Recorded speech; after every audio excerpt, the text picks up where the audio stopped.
So we have talked a lot about TCS food items, temperature controlled substances. These are food items that will grow and harbor bacteria and have more of a tendency to grow the bacteria that makes people sick. So we want to avoid the spread of pathogens, and stock is one of those food items that has all of the things that it needs. So when we think about fat tom, if you remember back to the fat tom, so the very first one, F for food. This is a TCS food. So the bacteria has the food to grow and spread. Acid. There is no acid in the stock. So it is a totally neutral environment, which is also really likes to grow bacteria. Oxygen present in the air, and moisture through the water. So we have all of those components. And so when we're looking at fat tom, what we can control the most is time and temperature. So it's really important to make sure that after we're done making our stock, that we cool it properly, and get it nice and cool. So once you've made the stock and you've strained it, you have it out of the stock pot. You don't want to put it back into the big deep stock pot. So now you would put it into some other vessels. Let me move my little picture. Where do I put my picture? And so now we want to put it into some other vessels, and so some smaller containers. I use like little Tupperware containers at my house. You can put it into an ice bath. So an ice bath is essentially like I fill the sink and I plug it and I put some water and I dump my ice in there, and then now I have an ice bath. I'm not putting ice water into the soup because I don't want to water it down. So if it's every now and then I'll make something really hot that I'm going to cook quite a bit after the fact again, then I can put a little ice inside of it. But ice is water, and I don't want to add water back to my stock.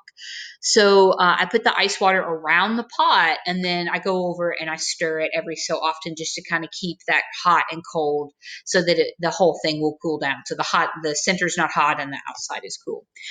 It's important to get it 70 degrees within 2 hours. And at that point, at 70 degrees, you probably can put it into the refrigerator. I try to get mine a little closer to 40 before I put it into my fridge, just because I'm picky like that. And so a rapid cool method is good in the restaurant industry. They make these rapid cool things that are essentially like this plastic paddle that you fill with water and you store in a freezer, and then you take it out and you sanitize it and make sure it's nice and sanitized, and you can actually put it into a pot and stir it around if you are trying to rapidly cool a very large portion of stock. So if you're making like big giant vats of stock, they do make a product that is essentially like a big giant enclosed popsicle that you stir your stock around with. But for what I do in the classroom or for what I do at home, an ice bath and a couple of smaller containers works just fine. So once you get it into the refrigerator, don't ever put something hot into the fridge. So when you put something hot into the fridge, what happens is heat dissipation. So if I have let's say I got my stock cooled all the way down to 150 degrees and I put it in the fridge and just threw a big stock pot of 150 degrees. My refrigerator sits at about 36 degrees. So that 150 degrees has to go somewhere. So it's not going to just stay in the pot. Like, it comes out into the fridge, and now the fridge temperature becomes unbalanced, and now my whole refrigerator is in the danger zone because of that big hot vat of soup. In addition to the fact that big hot vat is not going to cool fast enough, and now I have bacteria growing. So everything in the fridge is compromised. So it's really bad. It's a really bad decision to put something big and hot into a fridge or into a refrigerator. Once you have it cooled, you can remove the fat from the stock. So you pull it out and it looks like this. Let me move my little picture around again. And so it looks like this, and the fat floats to the top and then it hardens, and you can just take a ladle and scrape it off. You can put it into a bowl or a container that's referred to as schmaltz, and you can use that to cook with, particularly if I'm making duck stock, which is amazing, particularly for some of my soups. I love a good duck stock.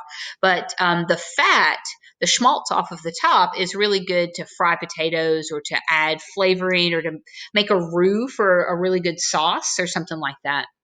So you can scrape away the fat. It'll make your stock or your soup clearer, more pure, and it also makes that soup healthier. So when I use the schmaltz, I just use a little bit. I don't use the whole thing. And then when you reheat the stock, that is going to melt. So make sure you do that when that is cold.